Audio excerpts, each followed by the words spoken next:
Share with you a bit of my journey home and to my Chabad house.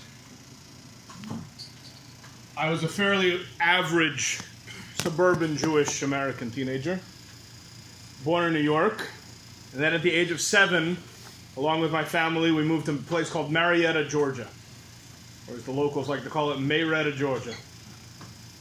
And while in New York, my family belonged to the local Reform Temple. And then in Georgia, we belonged to the conservative place because it reminded my parents most of the Reform place back in New York.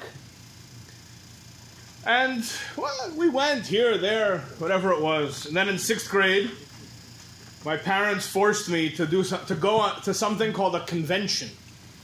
Essentially, it was a Shabbaton.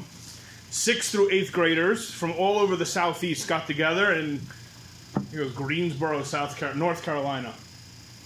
And I was refusing to go. That place was for the nerds. And I was much happier pretending to try to be one of the cool kids. So I was not going. Nevertheless, my parents won. And I went. I went on this convention. And by the end of the weekend, I was hooked. I became a regular at these types of Shabbatons and many other events with the youth group.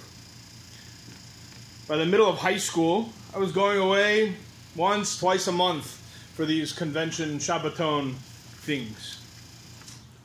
Time moved forward, and I was increasing my involvement in this conservative movement's youth group.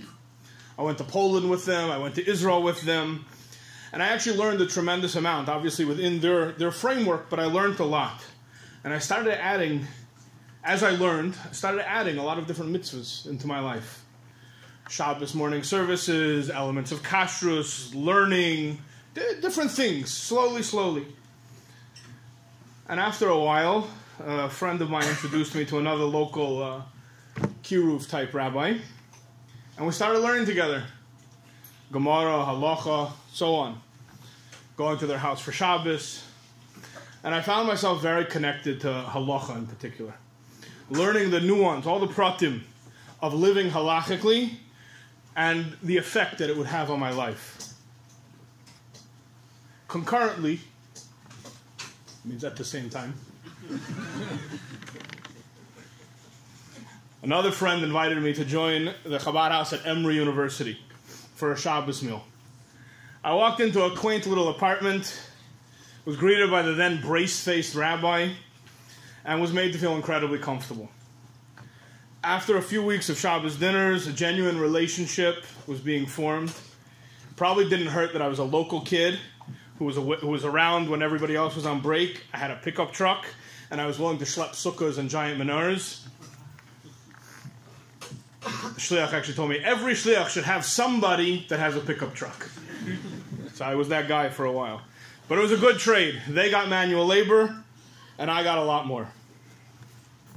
I started spending a tremendous amount of time in the Lipskus Chabad house at Emory to help out, to be there, and to learn. The Shliach asked me one day, pretty casually, if I wanted to start learning Chassidus with him.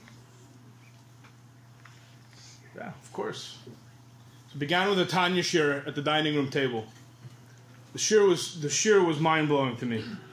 I'd been learning with a different rabbi in the local base medrash, and I was learning all the hows of Judaism. It was fascinating, it was educational, and it was even fulfilling.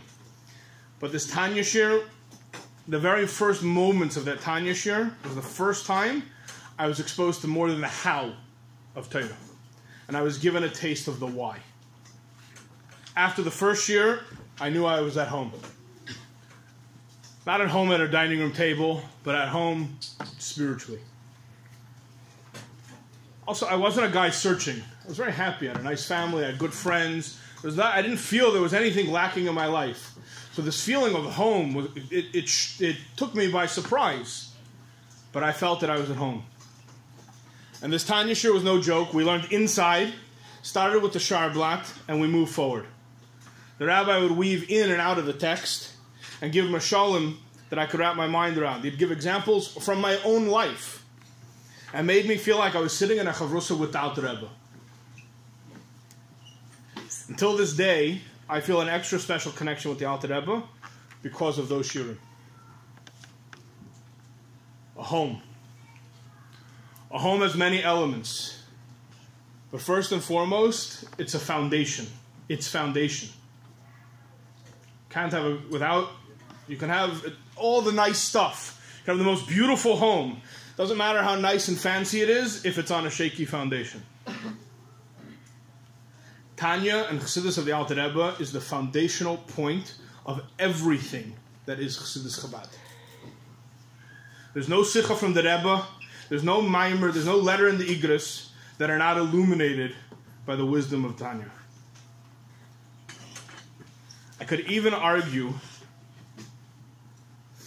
that if one doesn't sit with the Alter Rebbe's Chassidus and know it well, he could never fully appreciate the godless that is our Rebbe and what Chabad is of present day. The frame. The next part of the house is the framing. We've been in a building project in Oberlin for a while. It was originally supposed to be a little renovation. And when we were tearing down some of the inside walls, we learned that the outer walls weren't framed correctly. The windows and doors, they weren't actually framed into the house. They were just being held in by lathe and plaster. It was a dangerous situation. So the city came to us and told us, those have to come down also. So no, we were taking down the inside, the city was taking down the outside. The frame, which stands on that foundation, is what keeps us safe and the entire house standing. In our terms, it's the Seder, the structure of living like a chassid. It's Moida Ani being the first words across our lips. It's making sure we learn chitas every single day. It's ensuring we don't go to sleep without finishing Rambam for the day, and so on and so forth.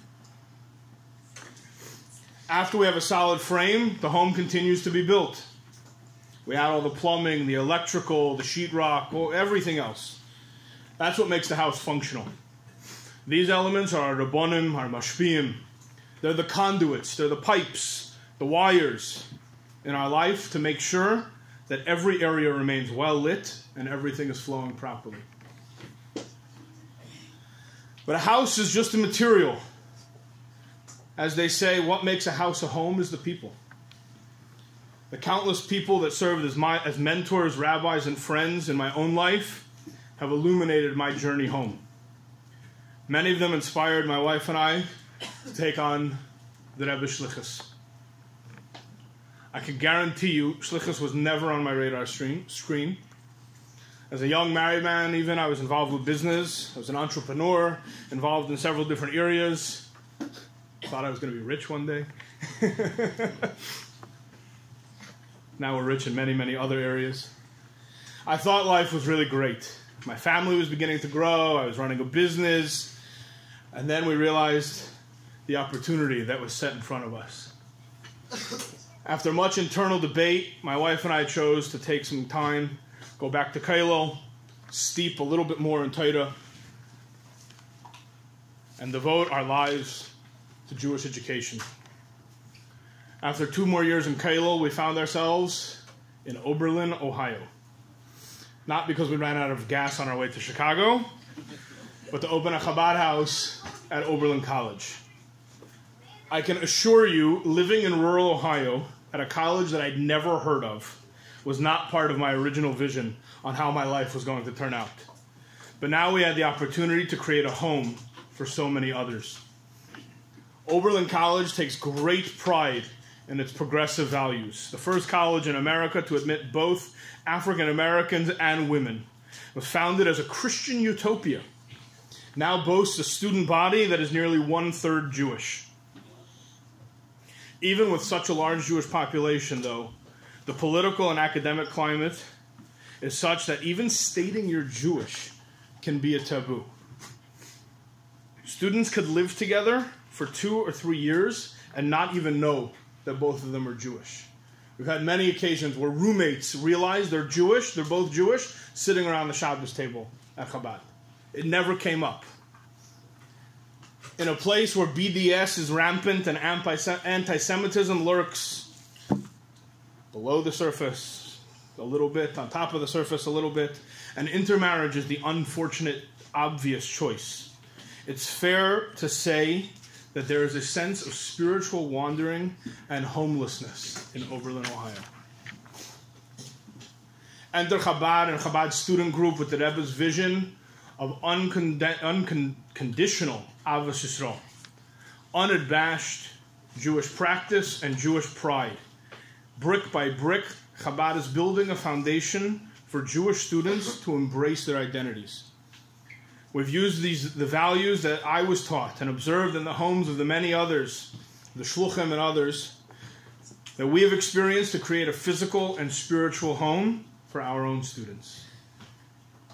Finally, we add the last piece of the home, the doors. The doors which remain open 24 hours a day. I literally don't own a key to my house. We once gave it to a student who graduated 5 years ago. Since then, we haven't seen it. Because they're open all the time. They're open for any Jew to come in and warm themselves by the fire of Chassidus and fill themselves with the nourishment of Torah. And some pretty tasty food too. Those doors which fly open for our children, our own personal children, to go out on Mivtzayim. Those doors are propped open so the overflow crowd at a Shabbos meal can still hear what's happening in the main room. And those doors are open so the sweet sound of learning can be heard in the streets of Oberlin, Ohio. I can tell you that every Thursday night, when I sit down at my dining room table to give my weekly shir on Tanya, I transport myself back to the Lipsker's Chabad house in Atlanta. And I sit with the Alter Rebbe in our chavrusa, and I remind myself how transformational the words of Tanya are. Not for the students sitting across from me at the table, but for myself.